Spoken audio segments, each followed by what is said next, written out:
10 o'clock in the morning. I'm sitting at my bench here right above the lake Stickfun, and you can hear the birds screaming. They have arrived here. The only problem I have is that it's only about I'm below 10 degrees Celsius. I wish sometime it would go above. Damn it, it is May.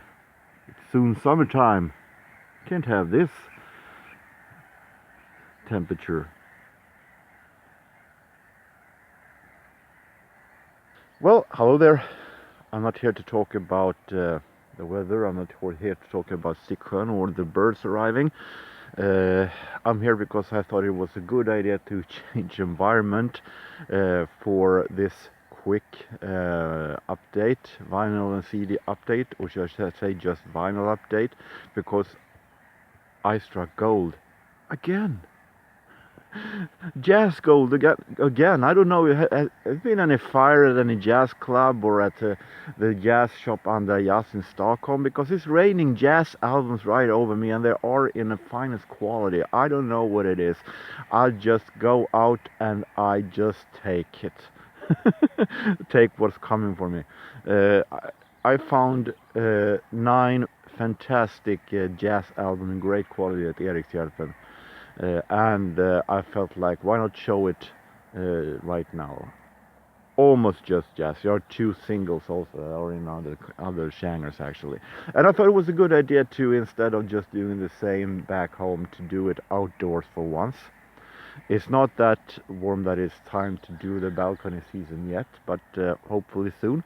But it's pretty cozy here anyway, isn't it?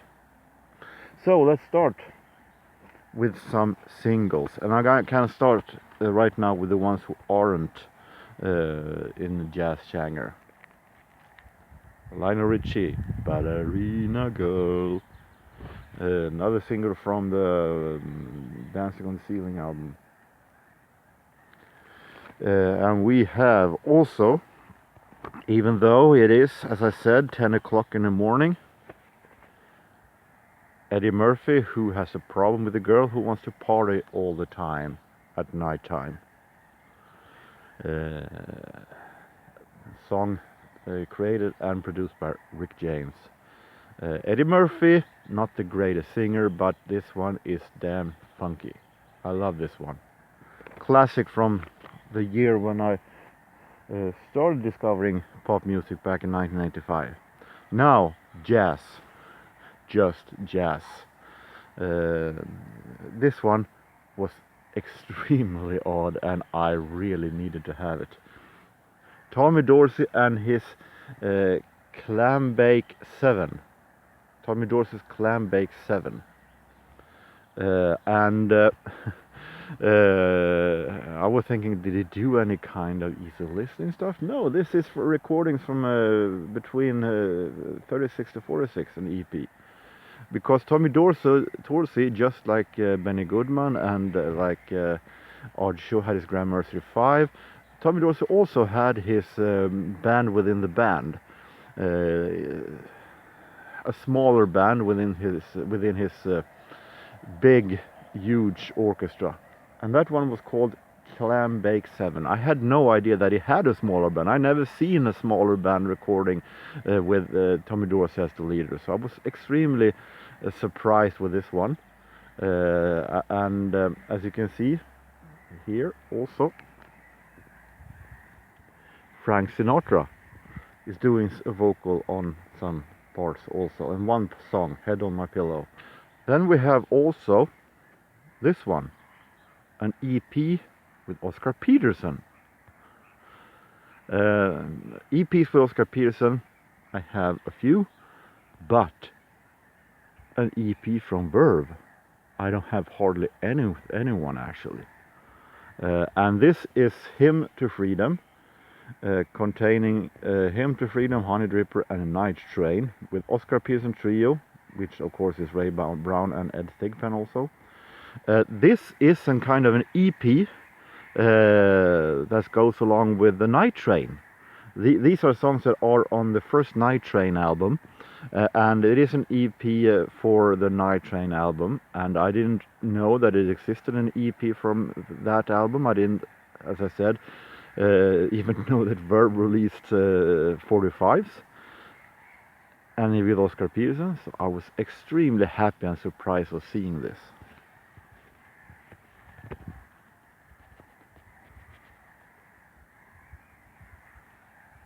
Also, really great quality. Now, let's move on to the full length. What about this? Dinah Washington, the Swinging Miss D with Quincy Jones Orchestra. Recordings from 1957. I'm no huge Dinah Washington fan maybe, but I'm a huge fan of Quincy Jones and his orchestra. So I will definitely think that this one is a really great one. Or how about this one? Jack Teagarden with Paul Whiteman and his orchestra. Recordings from 1936, 37, 38. And look at this. Broadcast recordings. These are radio recordings also. Released on something called Fanfare Records. So extremely happy for this one. Continuing with the Jack Teagarden. What's interesting about all of these ones, except for the fact that they also costed only $1 each. $1 each for these extremely fine records. Many of them are also double album sets, as is this Jack Teagarden, released by Jazz Tribune, the Black and White RCA Black and White series. And here we're talking more of vintage Jack Teagarden from the early time of jazz, late 20s, early 30s, with the early form of big band that I like so much. So there are also some recordings from 47 and 57, but extremely happy for this one. The quality is fantastic. Not only I got older jazz, we have some Jerry Mulligan as well. But I hate those Jazz Master sleeves. They look like inner sleeves for a box set. I think they look horrible, but the music is way better. Mercury Jazz Master series, Night Lights. And here we have names like Jim Hall on guitar, we have Bill Crow bass, Dave Bailey drum, Bob Brookmeyer trombone, and on some tracks also Art Farmer on trumpet and flugelhorn. Recordings from 1963. We also have Duke Ellington on Jazzotech. You remember I showed Jazzotechs a couple of times before with Count Basie. Those were orange color. Duke Ellington had blue color. But I love these Jazzotech releases, double album set. These are more. This is volume 2 of the series Duke 56-62, which is of course then recordings from 56 to 62. And here we also have, of course, a whole lot of tracks that I don't have before, including some where Duke Ellington and Count Basie plays together. Double piano set and both the orchestras together. What a gigantic settings. I guess they have taken some from Duke and some from Basie and did a wonderful reunion, meeting of the minds.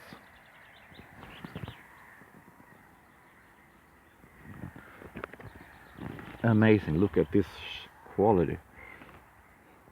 We have another double album set. Oscar Peterson and El et Joe Pass, Azel Playel. Sorry my French. isn't all that good, but it is released on Pablo.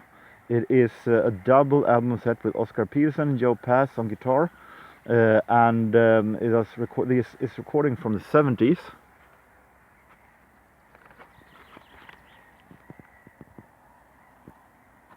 This is magnificent. Remember what was the best finding, jazz finding last year, 2020? It was a double album set with Roy Eldridge. Guess what? I found another one. Double album set, Roy Eldridge. Only this time it is released on Affinity. This label right there. Maybe a little cartoonish logo, but they have released a whole lot of great jazz albums on both CDs and vinyl. These are recordings with Roy Eldridge and his orchestra, not Gene Krupa, and not small band recordings. These are big band recordings with Roy Eldridge and his orchestra. Really, really nice. And we have this one, also double album set, of course. This is Buck Clayton and his All-Stars Copenhagen concert. This is a live concert from Copenhagen in 1959. Yes, 1959. And we have here Emmett Berry on trumpet, Earl Warren alto sax, Buddy Tate tenor sax. I have a Prestige release since before with Buck Clayton and Buddy Tate combo, and that album is really, really great, so I'm looking forward to listen to those two again. Dickie Wells trombone, Al Williams piano, Gene Ramey bass, and Herbie Lowell drums. Also Jimmy Rushing on some vocal parts. Jimmy Rushing works really well when he sang with Count Basie in the 30s and 40s. In later years his voice got a little bit sharper, a little too sharp for my taste. Sounds sometimes almost like a fire alarm. But still a really, really nice concert from the 50s, with swinging concert with Buck Clayton's All-Stars. And finally, a single album, but not any single album. Benny Goodman, of course. I think this was one of the few things that I didn't have with Benny Goodman already, and that is the early years of Benny Goodman. Benny Goodman, The Formative Years, released on American Recollections of Decca. And these are recordings from 1937 to 34. We're talking Benny Goodman before he had his huge orchestra, and just when he started to form it, when the orchestra was merely a octet, septet and octet, not this huge orchestra. So this is definitely recordings that I don't have. So I'm extremely satisfied today, and yesterday I was really satisfied. So it's a really nice morning, a little gray, but the sun peeks out here and there. So I haven't had my breakfast yet. Let's go back and do some breakfast. So until next time, take care everybody, and so long.